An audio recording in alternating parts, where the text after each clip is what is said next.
কেইবিধমান ঘৰচীয়া জন্তুৰ নাম? গৰু, ছাগলী, গাহৰি, মহ,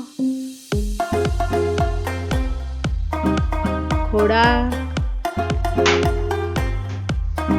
হাতী,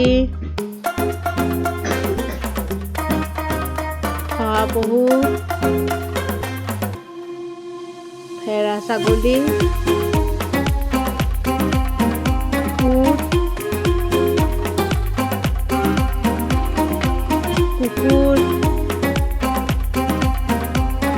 মেকুৰী, গাধ। ভিডিঅ'টো ভাল লাগিলে লাইক এটা কৰি দিবা আৰু চেনেলটো